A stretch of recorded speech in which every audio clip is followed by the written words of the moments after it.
ओम नमो भगवते वासुदेवाय। जय श्री हरि। आज के वीडियो में आप सभी श्रवण करेंगे योगिनी एकादशी व्रत की संपूर्ण व्रत कथा। भक्तों, यह एकादशी आषाढ़ कृष्ण पक्ष की एकादशी होती है। इस दिन व्रत रखकर भगवान नारायण की मूर्ति को स्नान कराकर भोग लगाते हुए पुष्प, धूप, दीप से आरती उतारनी चाहिए।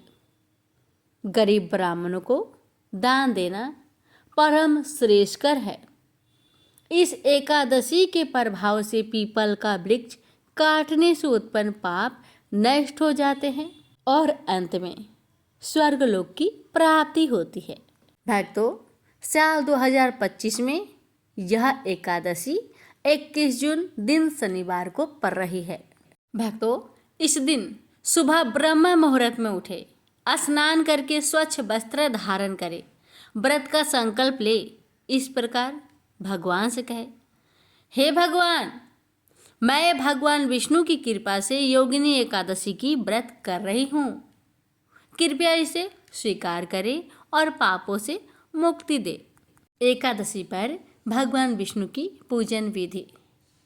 भक्तों, भगवान विष्णु की प्रतिमा या चित्र पर गंगा जल छिड़के, चंदन, अक्षत, पुष्प अर्पण करे, दीपक जलाए और धूप दिखाए, तुलसी पत्र अर्पित करे। ओम नमो भगवते वासुदेवाय मंत्र का जाप 108 बार करे। योगिनी एकादशी व्रत का कथा अवश्य सुने या फिर सुनाए।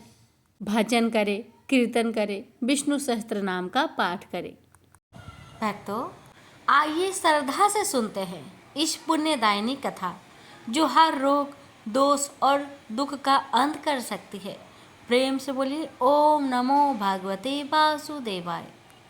धर्मराज युधिष्ठिर ने भगवान श्री कृष्ण से कहा, हे त्रिलोकीनाथ, मैंने ज्येष्ठ माह के शुक्ला पक्ष की निर्जला एकादशी की कथा सुनी।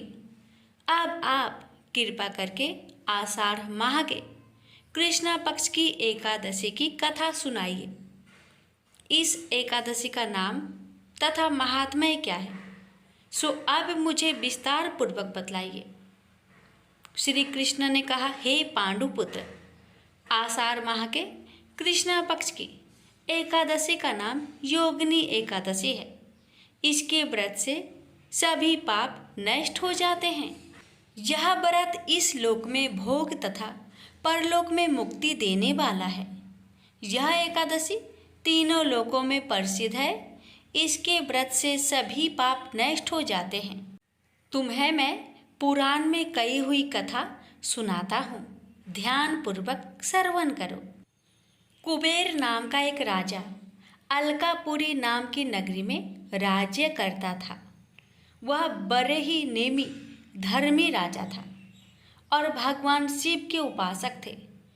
आंधी आए, तूफान आए, कोई भी बाधा उन्हें भगवान शिव की पूजा करने से नहीं रोक सकती थी। भगवान शिव के पूजन के लिए उनके लिए हेम नामक एक माली फूलों की व्यवस्था करता था। वह हर रोज पूजा से पहले राजा कुबेर को फूल देकर जाया करता। हेममाली अपनी पत्नी विशालाक्षी से बहुत प्रेम करता था। वह बहुत सुंदर स्त्री थी। एक दिन हेम पूजा के लिए पुष्प तो ले आया, लेकिन रास्ते में उसने सोचा, अभी पूजा में तो समय है, क्यों ना घर चला जाए। घर आने के बाद अपनी पत्नी को देखकर कामासक्त हो गया और उसके साथ रमन करने लगा। उधर पूजा का समय बीता जा रहा था और राजा कुबेर पुष्प न आने से व्याकुल हुए जा रहे थे।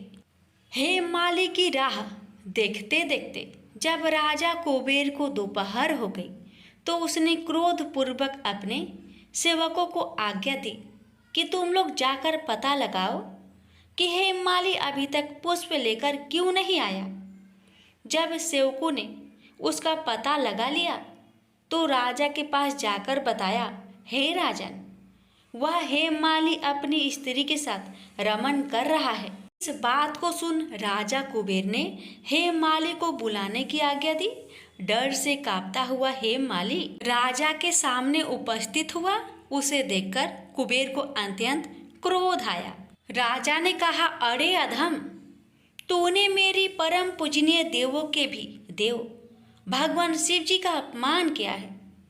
मैं तुझे श्राप देता हूँ कि तू स्त्री के वियोग में तड़पे और मृत्यु लोक में जाकर कोढ़ी का जीवन व्यतीत करे। कुबेर के श्राप से वह तत्क्षण स्वर्ग से पृथ्वी पर आ गिरा और कोढ़ी हो गया। उसकी स्त्री भी उससे बिछड़ गई। मृत्यु लोक में आकर उसने अनेक भयंकर कष्ट भोगे, किंतु शिव जी की कृपा से उसकी बुद्धि मलिन ना हुई और उसे पूर्व जन्म की भी सुध रही। अनेक कष्ट को भोगता हुआ तथा अपने पूर्व जन्म के कुकर्मों को याद करता हुआ वह हिमालय पर्वत की तरफ चल पड़ा।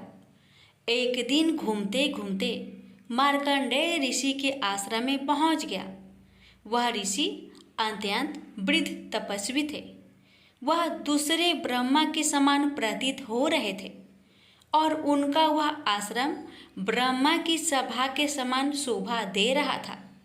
ऋषि को देखकर हेममाली वहां गया और उन्हें प्रणाम करके उनके चरणों में गिर पड़ा और महर्षि के पूछने पर अपनी व्यथा से उन्हें अवगत करवाया। मार्कंडेय ऋषि ने कहा, तुमने मेरे सम्मुख सत्य वचन कहे हैं, इसलिए मैं तुम्हें एक उपाय बताता हूँ। आषाढ़ मास के कृष्ण पक्ष को योगिनी एकादशी होती है। इसका विधि पूर्वक व्रत यदि तुम करोगे तो तुम्हारे सब पाप नष्ट हो जाएंगे।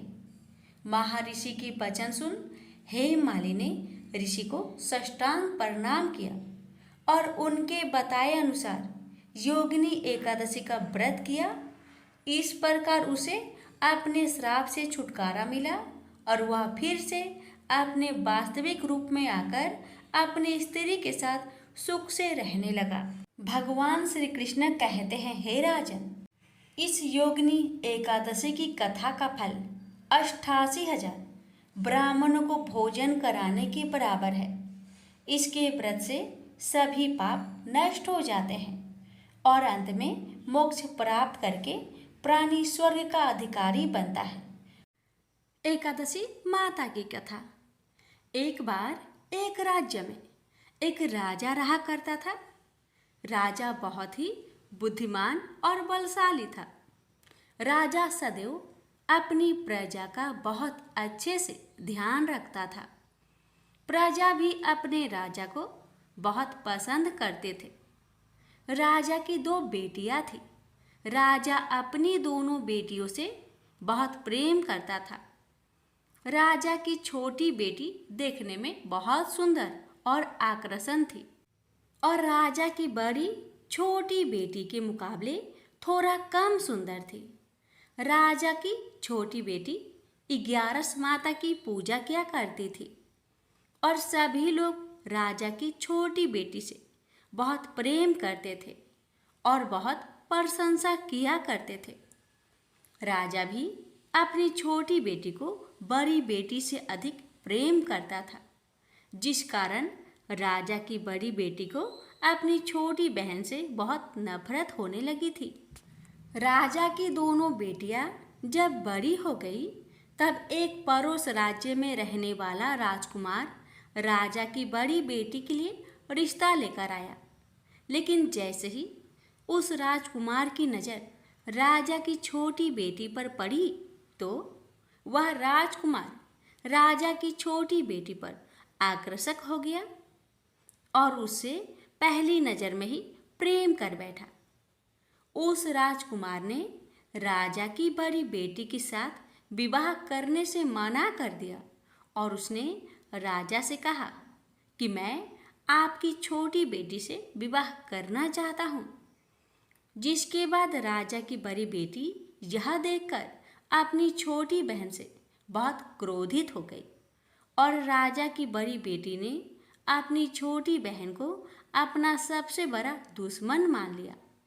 राजा की बड़ी बेटी ने अपनी छोटी बहन से बदला लेने का निर्णय लिया, जिसके लिए उसने अपनी छोटी बहन को जान से मारने का प्लान बनाया। राजा की बड़ी बेटी ने अपनी छोटी बहन को मारने के लिए सबसे पहले एक लड्डू में जहर मिलाकर अपनी छोटी बहन को दे दिया और उसको लड्डू खाने के लिए कहा। लेकिन लड्डू खाने के बाद भी छोटी बहन को कुछ नहीं हुआ। बड़ी बहन यह देखकर बहुत आश्चर्यचकित हो गई, लेकिन बड़ी बहन ने हार नहीं मानी और उसने जब रात में छोटी बहन अपने कमरे में सो रही थी तब एक मटके में सांप रखकर उस कमरे में छोड़ दिया। लेकिन सांप भी छोटी बहन का कुछ नहीं कर पाया, जिसके बाद बड़ी बहन ने अपनी छोटी बहन से कहा कि चलो हम लोग कुएं में से पानी भरकर लाते हैं, जिसके लिए वह अपनी छोटी बहन को पानी भरने के बहाने कुएं के पास ले गई और उसने अपनी छोटी बहन को कुएं में धक्का दे दिया। लेकिन छोटी बहन को तब भी कुछ नहीं हुआ, क्योंकि हर बार 11 माता उसकी रक्षा कर रही थी और उधर बड़ी बहन अपने सारे प्रयासों के बाद असफल हो रही थी, जिससे वह बहुत क्रोधित होती जा रही थी। फिर उसने अपनी छोटी बहन के पास जाकर उससे खुद ही पूछा कि मेरी छोटी बहन, तुमको पता है भगवान ने सबकी मृत्यु एक निश्चित समय पर लिखी हुई है और कैसे तुम्हारी मृत्यु होगी, क्या यह तुम जानती हो? तब छोटी बहन ने अपनी बड़ी बहन को बताया कि हाँ, मैं तो जानती हूँ मेरी मृत्यु कैसे होगी। छोटी बहन से यह सुनकर बड़ी बहन मन ही मन बहुत प्रसन्न होने लगी और उसने अपनी छोटी बहन से कहा कि तो मुझे अपनी मृत्यु का राज बताओ। छोटी बहन ने अपनी बड़ी बहन से कहा कि मेरी मृत्यु तो एक तोते में है, जो तोते के गले में एक हार है, उससे मेरी मृत्यु होगी। जब कोई भी व्यक्ति तोते को मारकर वह हार अपने गले में पहनेगा तो मैं मूर्छित हो जाऊंगी, और जैसे ही उस हार को अपने गले से उतारेगा तो मैं वापस से जीवित हो जाऊंगी।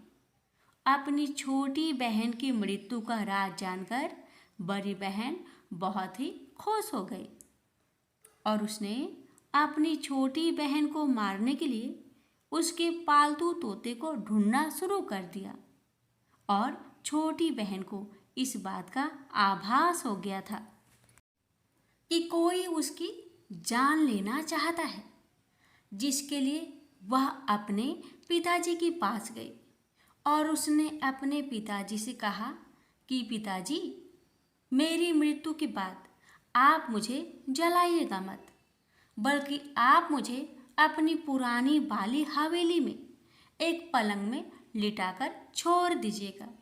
अपनी छोटी लड़की की यह बात सुनकर राजा बहुत आश्चर्यचकित हो गए।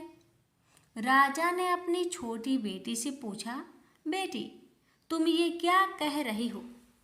तब राजा की छोटी बेटी ने बताया, पिताजी, समय किसी के लिए नहीं रुका है, कब क्या हो जाए किसी को कुछ पता नहीं है।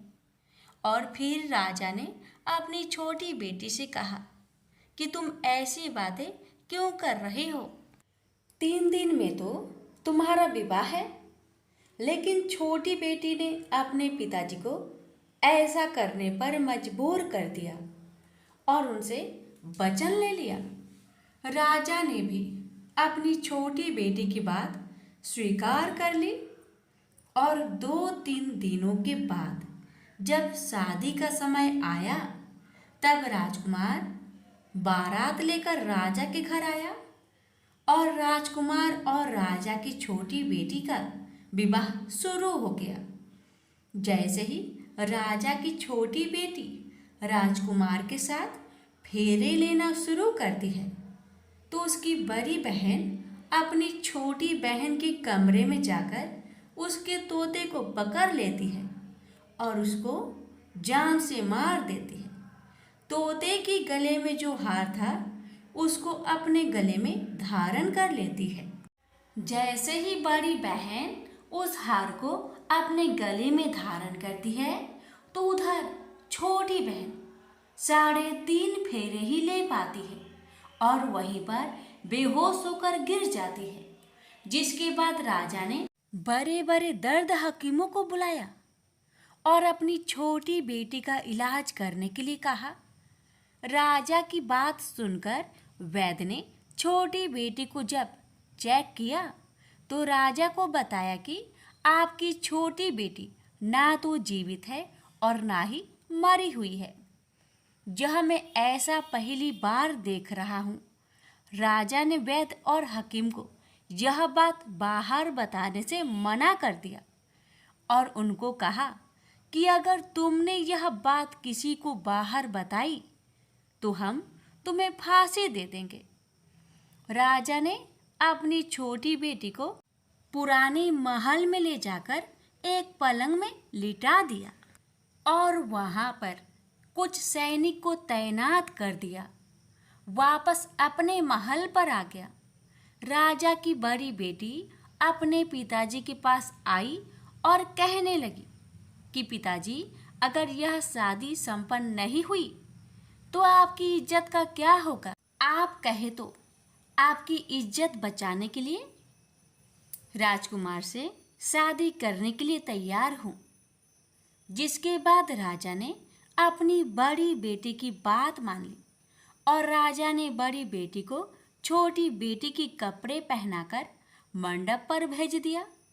लेकिन राजकुमार यह जान गया कि यह राजा की छोटी बेटी नहीं बल्कि यह राजा की बड़ी बेटी है। लेकिन जब राजकुमार ने शादी करने से मना किया तो सभी लोगों ने राजकुमार को विवश करके राजा की बड़ी बेटी से बचे हुए फेरे को संपन्न करा दिया और विवाह करवा दिया। जिसके बाद राजकुमार राजा की बड़ी बेटी को अपने महल ले गया। राजकुमार राजा की बड़ी बेटी से ना तो बात करता था, न ही उसको पसंद करता था और ना ही उसके आसपास भटकता था। और राजकुमार ने यह फैसला लिया था कि वह अपनी प्रेमिका को ढूंढ कर रहेगा और यह जानकर रहेगा कि उसके साथ हुआ क्या है। एक दिन राजकुमार अपने घोड़े पर सवार होकर राजा के पुराने महल के पास पहुंच गया, जहां पर उसने कुछ सैनिकों को देखा। महल के पास पहुंचकर राजकुमार ने जब महल को ध्यान से देखा तो वह समझ गया कि यह तो हमारे ससुर जी का महल है। तब राजकुमार ने सैनिकों से पूछा, तुम लोग यहाँ क्या कर रहे हो और इस महल के अंदर उस पलंग में कौन लेटा है? जिसके बाद सैनिकों ने बताया कि जहाँ पर राजा की छोटी बेटी लेटी है। यह सुनकर राजकुमार बहुत प्रसन्न हो गया और वह तुरंत अपनी प्रेमिका के पास पहुंच गया और उसकी सेवा करने लगा। जैसे ही रात हुई तो राजा की छोटी बेटी उठकर खड़ी हो गई। राजकुमार यह देखकर बहुत खुश हो गया और उसने अपनी प्रेमिका से पूछा कि तुम यहाँ क्या कर रही हो? तुम मेरे साथ मेरे घर चलो। राजा की छोटी बेटी ने राजकुमार को सारी बातें बता दी कि मेरी जान एक तोते में बसी थी और मैंने यह बात सिर्फ अपनी बड़ी बहन को बताया था और मुझे पता है कि उसने ही मुझे मारने का प्रयास की है। उसके पास एक हार है जिसको वह सुबह पहन लेती है और रात को उतार देती है। जब तक वह हार को पहने रहती है तब तक मैं मूर्छित रहती हूँ और जैसे ही वह हार को उतार देती है तो मैं जीवित हो जाती हूँ। और जब तक मेरी बड़ी बहन के पास वह हार है, तब तक मैं ऐसे ही जीवित और मूर्छित होती रहूंगी। अगर मेरी बड़ी बहन के पास जो हार है वह मेरे हाथ में लग जाए तो मैं हमेशा के लिए जीवित हो जाऊंगी। राजकुमार यह बात सुनकर राजा की छोटी बेटी के पास रहने का निर्णय ले लिया और अपने बचे हुए सारे फेरे उस पलंग में लेटी राजकुमार की छोटी बेटी के साथ ले लिया और अपना विवाह पूर्ण कर लिया और वहीं पर ही रहने लगा। देखते ही देखते कुछ समय में राजा की छोटी बेटी और राजकुमार की पत्नी पेट से हो गई। एक दिन राजकुमार को किसी काम से बाहर जाना पड़ा। तब छोटी बहन के पेट में बहुत तेज दर्द होने लगा, जिसके बाद उसने 11 माता का आह्वान किया। जिसके बाद वहाँ पर 11 माता प्रकट हुई और उन्होंने अपनी भक्तों के दर्द को दूर किया और एक पुत्र की प्राप्ति करवाई। और वहीं पर अचानक से राजकुमार भी आ गया। राजकुमार ने 11 माता को देखा तो वह आश्चर्यचकित हो गया और उसने तुरंत माता को प्रणाम किया। और 11 माता ने राजकुमार से कहा कि जब तुम्हारा बेटा 5 वर्ष का हो जाए तो तुम अपनी पत्नी का हार आकर इसके गले में डाल देना। और देखते ही देखते राजकुमार और राजा की छोटी बेटी का पुत्र 5 वर्ष का हो जाता है। तो राजकुमार अपने बेटे से कहता है कि बेटा, मैं कुछ काम से बाहर जा रहा हूँ, तुम अपनी माता का ध्यान रखना। और वहाँ से चला जाता है। राजा को बाहर निकलता देख बड़ी बहन के सैनिक देख लेते हैं और बड़ी बहन को जाकर सारी बातें बता देते हैं। जिसके बाद बड़ी बहन अपनी छोटी बहन के पुत्र को वहाँ से उठवा लेती है और उसको मरवा देती है। छोटी बेटी के पुत्र को 2 टुकड़े करवा देती है।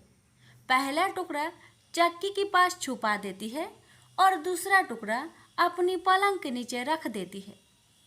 अब 11 माता भिखारी का रूप लेकर आती हैं।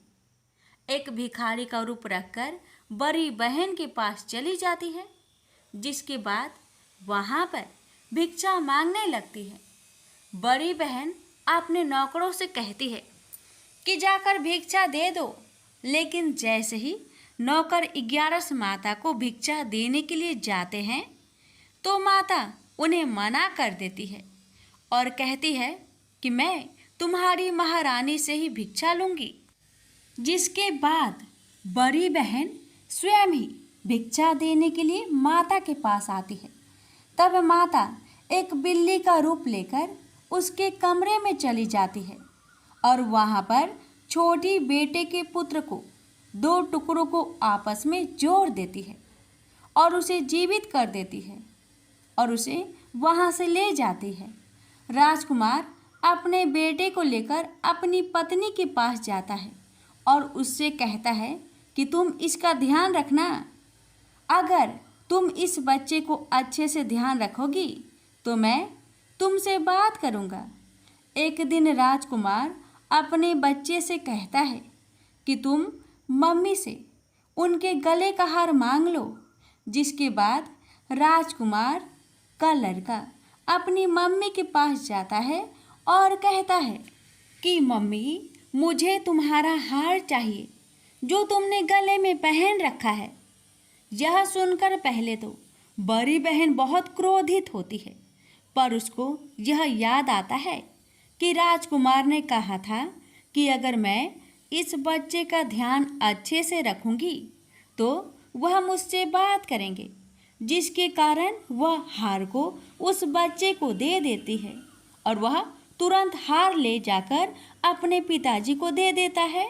और तभी राजकुमार अपने बेटे को लेकर वहाँ से जाने लगता है और अपनी पत्नी से कहता है कि तुम हमारे लिए खाना बनाकर रखना, मैं शाम को आकर तुम्हारे साथ खाऊंगा। और वह अपने बेटे को लेकर वहां से चला जाता है, जिसके बाद वह राजा के पास जाता है और उसको सारी बातें बता देता है। राजा अपनी बड़ी बेटी की यह करतूत सुनकर बहुत क्रोधित होते हैं और अपनी परवरिश पर ही दोष देने लगते हैं और राजकुमार को अपनी छोटी बेटी के साथ रहने के लिए आदेश देते हैं। 11 माता ने जैसी कृपा छोटी बेटी पर की, वैसी ही कृपा अपने सभी भक्तों पर करना, हर कष्टों को दूर करना। प्रेम से बोलिए एकादशी माता की जय। इस कथा को हर एकादशी व्रत कथा के साथ जरूर सुनना चाहिए। इससे लक्ष्मी नारायण एकादशी माता की विशेष कृपा प्राप्त होती है। प्रेम से बोलिए लक्ष्मी नारायण की जय, एकादशी माता की जय। श्री भगवान ने कहा, हे अर्जुन, अब मैं तुझे ईर्ष्या न करने के लिए इस परम गोपनीय ज्ञान को अनुभव सहित करता हूँ, जिसको जानकर तू इस दुख रूपी संसार से मुक्त हो सकेगा। यह ज्ञान सभी विद्याओं का राजा, सभी गोपनीयों से भी अति गोपनीय, परम पवित्र, परम श्रेष्ठ है। यह ज्ञान धर्म के अनुसार सुखपूर्वक कर्तव्य कर्म के द्वारा अविनाशी परमात्मा का प्रत्यक्ष अनुभव कराने वाला है। हे परंतप, इस धर्म के प्रति श्रद्धा न रखने वाले मनुष्य मुझे न प्राप्त होकर जन्म मृत्यु रूपी मार्ग से इस संसार में आते जाते रहते हैं। मेरे कारण ही यह सारा संसार दिखाई देता है और मैं ही इस संपूर्ण जगत में अदृश्य शक्ति रूप में सभी जगह स्थित हूँ। सभी प्राणी मुझ में ही स्थित है, परंतु मैं उनमें स्थित नहीं हूँ। हे अर्जुन, यह मेरी ऐश्वर्य पूर्ण योग शक्ति को देख।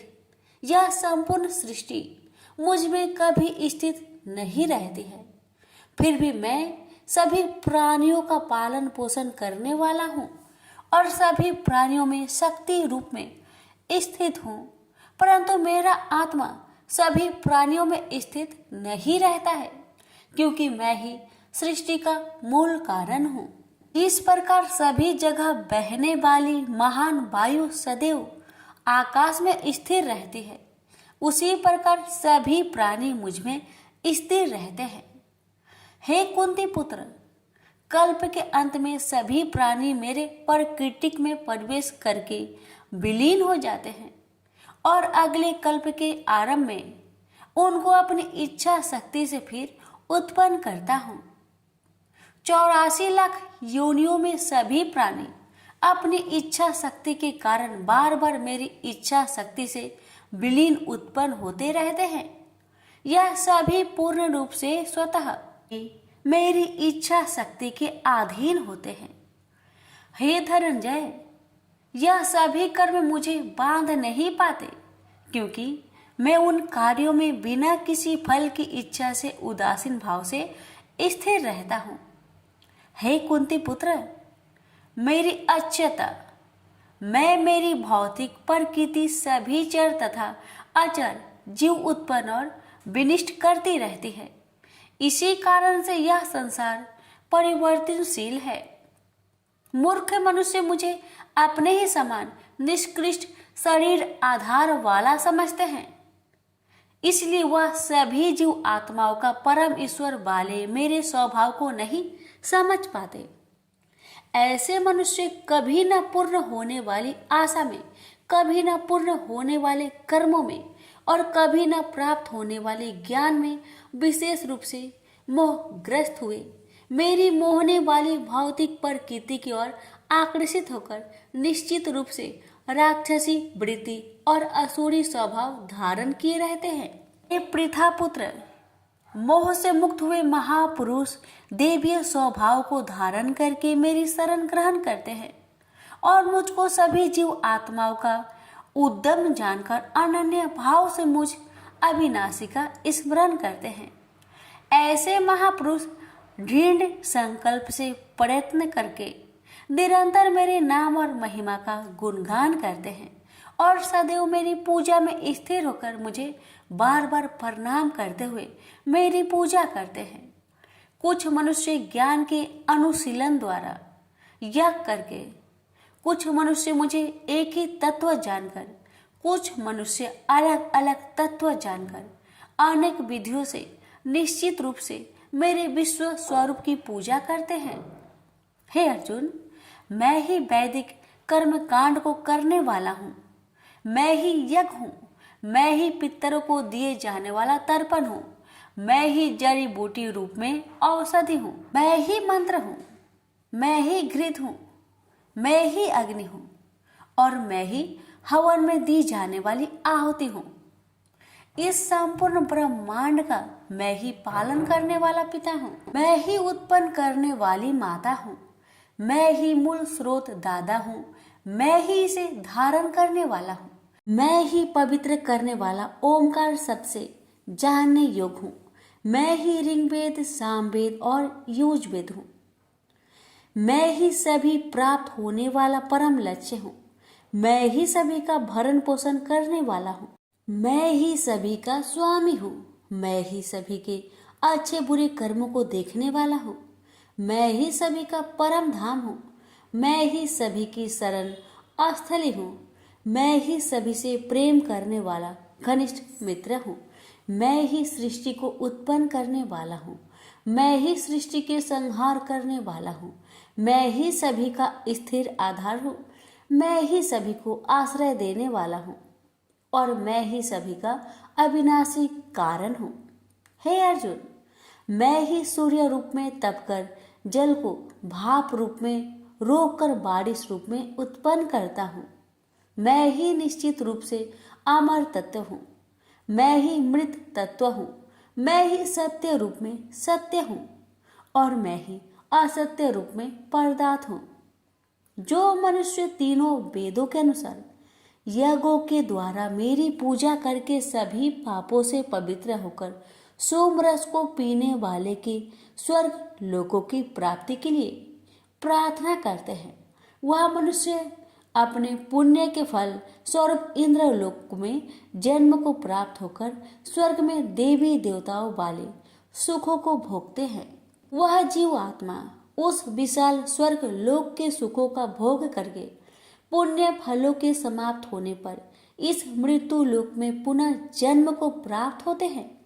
इस प्रकार तीनों वेदों के सिद्धांतों का पालन करके सांसारिक सुख की कामना वाले मनुष्य बार बार जन्म और मृत्यु को प्राप्त होते हैं।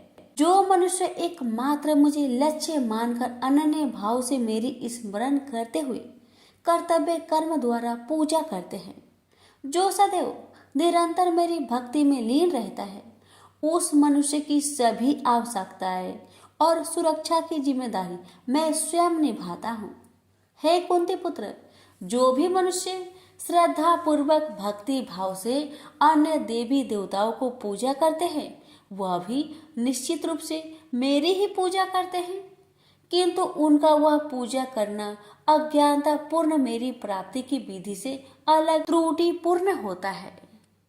मैं ही निश्चित रूप से समस्त यागों का भोग करने वाला हूँ और मैं ही स्वामी हूँ, परंतु वह मनुष्य मेरी वास्तविक रूप को तत्व से नहीं जानते, इसलिए वह कामनाओं के अनुसार पूर्ण जन्म को प्राप्त होते हैं। जो मनुष्य देवताओं की पूजा करते हैं वह देवताओं को प्राप्त होते हैं, जो अपने पूर्वजों की पूजा करते हैं वह पूर्वजों को प्राप्त होते हैं, जो भूतों की पूजा करते हैं वह उन भूतों के कुल को प्राप्त होते हैं, परंतु जो मनुष्य मेरी पूजा करते हैं वह मुझे ही प्राप्त होते हैं। जो मनुष्य एक पत्ता, एक फूल, एक फल, थोड़ा सा जल और कुछ भी निष्काम भक्ति भाव से अर्पित करता है, उस शुद्ध भक्त का निष्काम भक्ति भाव से अर्पित किया हुआ सभी कुछ मैं स्वीकार करता हूँ। हे कुंती पुत्र, तू जो भी कर्म करता है, जो भी खाता है, जो भी हवन करता है, जो भी दान देता है और जो भी तपस्या करता है, उस सभी को मुझे समर्पित करते हुए कर। इस प्रकार तू समस्त अच्छे और बुरे कर्मों के फलों के बंधन से मुक्त हो जाएगा और मन से सभी सांसारिक कर्मों को त्याग कर मन को परमात्मा में स्थिर करके विशेष रूप से मुक्त होकर मुझे ही प्राप्त होगा। मैं सभी प्राणियों में समान रूप से स्थित हूँ। सृष्टि में न किसी से देश रखता हूँ और ना ही कोई मेरा प्रिय है, परंतु जो मनुष्य शुद्ध भक्ति भाव से मेरा स्मरण करता है तब वह मुझ में स्थिर रहता है और मैं भी निश्चित रूप से उसमें स्थिर रहता हूँ। यदि कोई भी अत्यंत दुराचारी मनुष्य अनन्य भाव से मेरा निरंतर स्मरण करता है तो वह निश्चित रूप से साधु ही समझना चाहिए, क्योंकि वह संपूर्ण रूप से मेरी भक्ति में स्थित है। हे अर्जुन, वह शीघ्र ही मन से शुद्ध होकर धर्म का आचरण करता हुआ चिर अस्थायी परम शांति को प्राप्त होता है। इसलिए तू निश्चित होकर घोषित कर दे कि मेरा भक्त कभी नष्ट नहीं होता। हे पृथा पुत्र, स्त्री, वैश्य, शूद्र, अन्य किसी भी निम्न योनि में उत्पन्न होने वाले मनुष्य हो, वह भी मेरी शरण ग्रहण करके मेरी परम धाम को ही प्राप्त होते हैं। तो फिर पुण्य आत्मा ब्राह्मणों, भक्तों और राजश्री क्षत्रियों का तो कहना ही क्या। इसलिए तू क्षण में नष्ट होने वाले दुख से भरे हुए इस जीवन में निरंतर मेरा ही स्मरण कर। हे अर्जुन, तू मुझ में ही मन को स्थिर कर, मेरा ही भक्त बन, मेरी ही पूजा कर और मुझे ही प्रणाम कर। इस प्रकार अपने मन को मुझ परमात्मा में पूर्ण स्वरूप से स्थिर करके मेरी शरण होकर तू निश्चित रूप से मुझे ही प्राप्त होगा। इस प्रकार उपनिषद, ब्रह्म विद्या तथा योग शास्त्र रूप श्रीमद् भागवत गीता के श्री कृष्ण अर्जुन संवाद में राजविद्या योग नाम का 9वां अध्याय संपूर्ण हुआ। प्रेम से बोलिए श्री कृष्ण भगवान की जय। आप सुनेंगे 9वां अध्याय का महात्म्य। श्री नारायण जी बोले, हे लक्ष्मी जी, दक्षिण देश में एक भाव सुशर्मा नामक क्षुद्र रहता था। वह बड़ा पापी और मांस मदिरा भक्षी था। एक दिन मदिरा पीने से उसकी देह छूट गई और मरकर प्रेत हुआ। वृक्ष पर बैठ गया। एक ब्राह्मण भी उसी नगर में रहता था। दिन को भिक्षा मांगकर स्त्री को लाकर देता। नारी उसकी कलहनी थी। समय पाकर उन दोनों ने प्राण त्यागे और वह दोनों मरकर प्रेत हुए और वह भी उस वृक्ष के तले में आकर रहे। कुछ काल व्यतीत हुआ। तब एक दिन उसकी नारी पिचासनी ने कहा, पुरुष पिचास, तुमको कुछ पिछले जन्म की खबर है? तब पिचास ने कहा, तूने पिछले जन्म में क्या साधना की थी जिससे तुझे खबर है? तब उस पिचास ने कहा, मैंने पिछले जन्म में एक ब्राह्मण से आध्यात्मिक कर्म सुना था। तब फिर पिचासनी ने कहा, तूने और कौन सी साधना की थी तथा वह ब्राह्मण कौन था और वह आध्यात्मिक कर्म कौन सा है जिसके सुनने से तुझे पिछले जन्म की खबर है? पिचास ने कहा, मैंने और कुछ पुण्य किया, केवल गीता जी का श्लोक श्रवण किया। उसका प्रयोजन यह है कि एक समय अर्जुन ने श्री कृष्ण से 3 बातें पूछी थी जो गीता जी की 9वें अध्याय में लिखी है। वह तीनों बातें पिचासनी ने पिचास से श्रवण करी। इन बातों के सुनते ही एक और प्रेत उस वृक्ष से निकला। उसने कहा, अरे पिचासनी, यह 3 बातें फिर से कहो जो अभी सुना रही थी। पिचासनी ने कहा, तू कौन है? मैं तुझे नहीं जानती। मैं अपने पति से पूछती हूँ वह कर्म कौन था जिससे पिछले जन्म की बातें याद रही। तब उसके पति ने पुनः तीनों बातें सुनाई जिनके सुनते ही वह तीनों प्रेत योनि से छूटकर देवदेही धारण कर विमानों पर बैठकर बैकुंठ को गए। श्री भगवान जी बोले, हे लक्ष्मी, यह 9वें अध्याय का महात्म्य है। प्रेम से बोलिए लक्ष्मी नारायण की जय। एकादशी माता की आरती। ओम जय एकादशी, जय एकादशी, जय एकादशी माता। विष्णु पूजा व्रत को धारण कर शक्ति मुक्ति पाता। ओम जय एकादशी माता, तेरे नाम गिनाऊं देवी, भक्ति प्रदान करने। गण गौरव की देनी माता, शास्त्रों में बरनी। ओम जय एकादशी माता, मार्गशीर्ष के कृष्णा पक्ष की उत्पन्ना विश्वातारिणी जन्मी, शुक्ल पक्ष में हुई मोक्षदा मुक्तिदाता बनाई। ओम जय एकादशी माता, पौष के कृष्णा पक्ष की सफला नामक है, शुक्ल पक्ष में होए पुत्र दा आनंद अधिक रहे। ओम जय एकादशी माता, नाम सटटिला माघ मास में कृष्ण पक्ष आवे, शुक्ल पक्ष में जया कहावे, विजय सदा पावे। ओम जय एकादशी माता, विजया फाल्गुन कृष्ण पक्ष में शुक्ल आमल की, पाप मोचनी कृष्ण पक्ष में चैत्र महाबली की। ओम जय एकादशी माता, चैत्र शुक्ल में नाम कामदा धन देने वाली, नाम बरुथनी कृष्ण पक्ष में वैशाख महावाली। ओम जय एकादशी माता, शुक्ल पक्ष में होई मोहिनी, अपरा ज्येष्ठ कृष्ण पक्षी, नाम निर्जला सब सुख करने कृष्ण पक्ष रखी। ओम जय एकादशी माता, योगिनी नाम आषाढ़ में जानो कृष्ण पक्ष करनी, देव सैनी नाम कहायो शुक्ल पक्ष धरनी। ओम जय एकादशी माता, कामिका श्रावण मास में आवे कृष्ण पक्ष कहिए, श्रावण शुक्ल होए पवित्र आनंद से रहिए, सावन शुक्ल होए पवित्र आनंद से रहिए। ओम जय एकादशी माता, जा भाद्रपदे कृष्ण पक्ष की परिवर्तनी शुक्ला, इंद्रा आश्विन कृष्ण पक्ष में व्रत से भाव सागर निकला।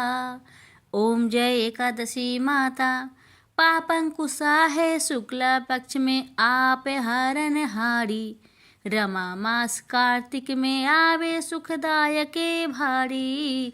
ओम जय एकादशी माता, देवोत्थानी शुक्ल पक्ष की दुख ना सके मैया, देवोत्थानी शुक्ल पक्ष की दुख ना सके मैया, पावन मास में करूँ विनती पार करो नैया, पावन मास में करूँ विनती पार करो नैया। ओम जय एकादशी माता, परमा कृष्ण पक्ष में होती जन मंगल करनी, परमा कृष्ण पक्ष में होती जन मंगल करनी, शुक्ल मास में होए पद्मिनी दुख दरिद्र हरनी, शुक्ल मास में होए पद्मिनी दुख दरिद्र हरनी। ओम जय एकादशी माता, जो कोई आरती एकादशी की भक्ति सहित गावे, जो कोई आरती एकादशी की भक्ति सहित गावे, जन गुरु दिता स्वर्ग कबासा निश्चय वह पावे, जन गुरु दिता स्वर्ग कबासा निश्चय वह पावे। ओम जय एकादशी माता, जय एकादशी माता, प्रेम से बोलिए एकादशी माता की जय।